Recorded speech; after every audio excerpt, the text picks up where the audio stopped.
I see that you, like so many before you, have discovered the delights of the mirror of Erised. It shows us nothing more or less than the deepest and most desperate desires of our hearts. Well, you know the thing to do. Hey everyone, Anime Analyzed here, and I think the hottest mathematician was Gauss, because he had the most beautiful curves. Now I know I'm a little late to this whole One Piece review thing, like 1029 chapters late, but hey, everyone starts somewhere, so let's get right into it. First of all, a customary spoiler alert to all who have not read this chapter. And now with the formalities out of the way, I've gotta say, chapter 1029 was exactly what I needed after 2 weeks of no One Piece.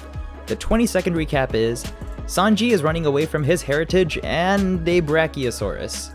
Law and Kid are getting their asses whooped by a hag, and Killer defeated Hawkins, successfully teaching all statistics students around the world that an 8% chance of success is a 100% chance of success. Let's first talk about the start of the chapter with Sanji and Queen, and what can I say?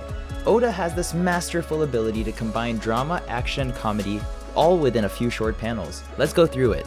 Sanji running away from Queen, while tiny Grandpa Chopper is hyping him up, is genuinely hilarious. At the same time, Sanji is thinking to himself, am I gonna become a heartless freak like my siblings? Which is just so sad. I mean, the image that comes to mind is Kid Sanji locked in the basement for not living up to his potential, and it really tugs at the heartstrings.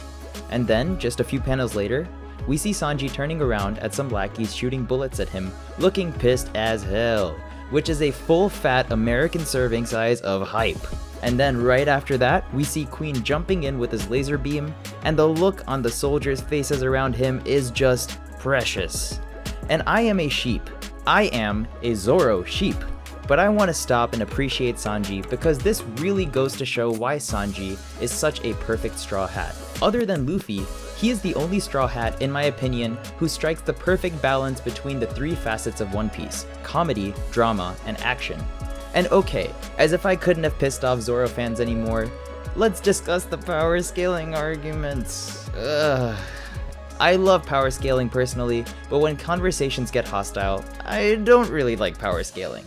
But this one fact that Sanji is now both more durable than he already was, and can heal himself makes me wonder, is Sanji tankier than Zoro? I don't know, leave your comments down below and please don't kill me in the process! So now let's talk about the fight shown between Big Mom and Kid and Law. I was expecting Big Mom to play a big part in Big Kaido's big downfall after the whole bit with Tama. But this chapter has really hyped Kid and Law up. I mean, yes, they are getting thrashed right now, but honestly, this isn't enough to make me feel any sense of urgency. Especially seeing the determination in Kid's eyes at the end of the chapter, I just have so much faith in him. In fact, right now, I'm expecting to see Kid and Law take down Big Mom. Nonetheless, I don't see them making it through this battle with any of their stamina left, so I'm getting even more confused about the whole 9 shadows taking down Kaido prophecy. If these two are down for the count, it certainly won't be the worst generation, so 9 sword style Zoro takes out Kaido, confirmed? Okay, let's move on to the meat of the chapter, and if I wasn't already a Killer fan, I certainly am now. We see Killer having a Zoro-like moment where he's willing to give up his life and his dreams to spare Kid, and this really takes me back to the Thriller Bark nothing happened moment. Killer really embodies the right-hand man characteristics of both Zoro and Sanji, and that moment of understanding after Hawkins' defeat when Killer says, "Go for it, partner," just warms my heart. And it shatters my brain to think that Oda could have potentially had Shanks cut off Kid's arm years ago just as a setup for this fight.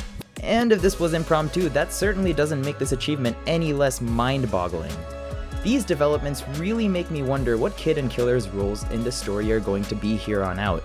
Their dynamic is so similar to the Monster Trio's dynamic, and both crews are trying to acquire the One Piece, keyword being one.